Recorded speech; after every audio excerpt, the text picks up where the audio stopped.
पहुंचल बा भक्त माई के दरबार में। छोटे भाई दीपक जी का आदेश है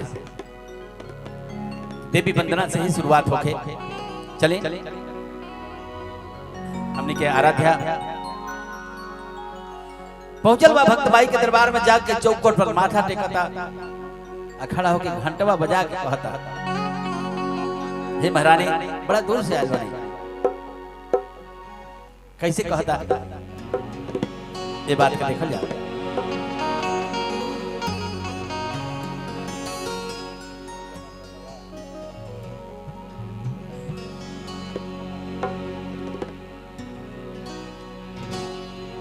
हाथ जोड़ के कहता कैसे,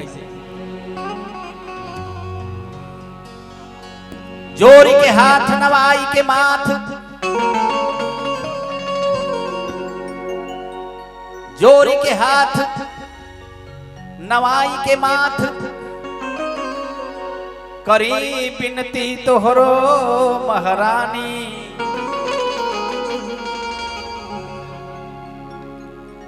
बानी लाचार करी उपकार, हरा दुखवा हमरो भवानी।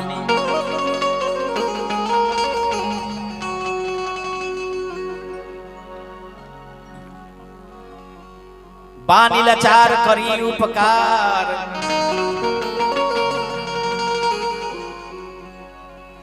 करी बिनती तोहरो महारानी।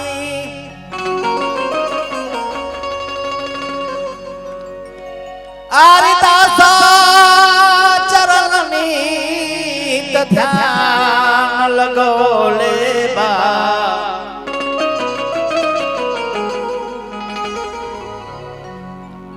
करा हमरो पे दया दयानी।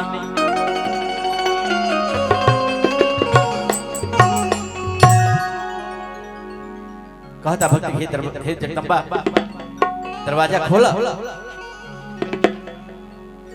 देवी माई खोला ना हो केवा।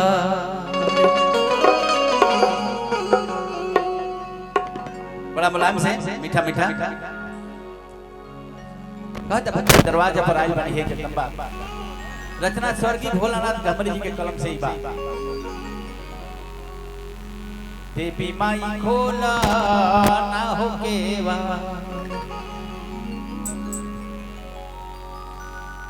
देवी माई खोला ना हो केवाड़।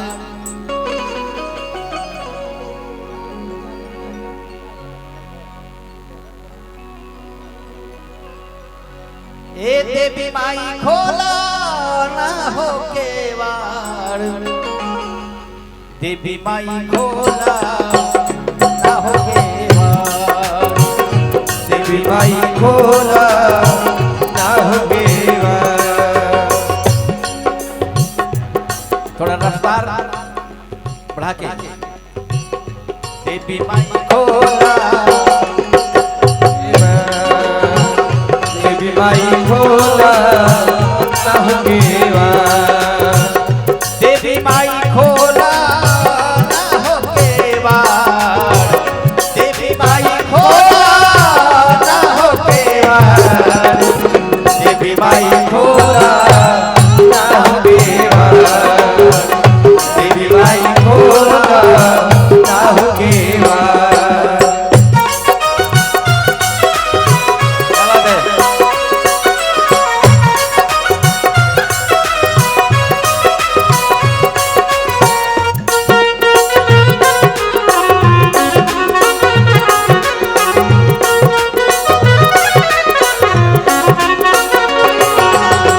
देवी माई खोला ना हो केवाड़, देवी माई खोला ना हो केवाड़।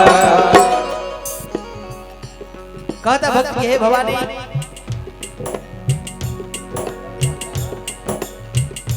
एक हाथे फूलवा दूसर हाथे झुलवा, लाली चुनरिया लहरा।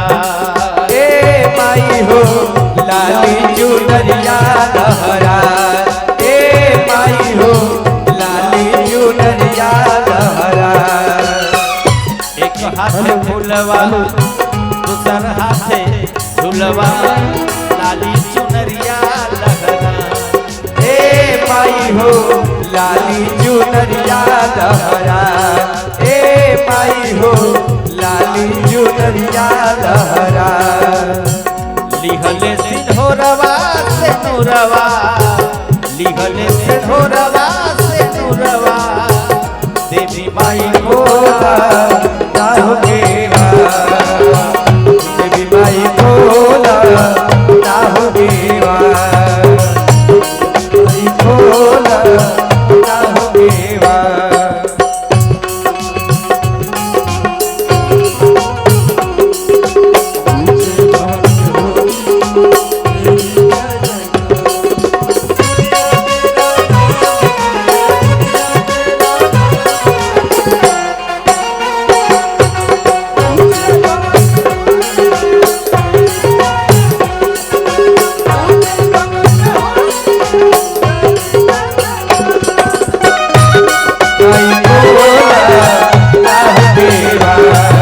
माई भोला ना हो देवा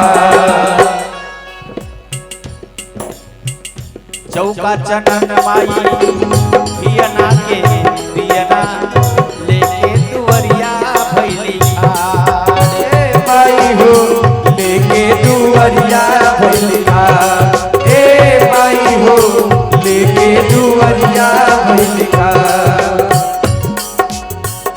चौका चनन माई पियना के पियना लेके दुवरिया भैली माई हो लेके दुवरिया भैली ए माई हो लेके दुवरिया भैली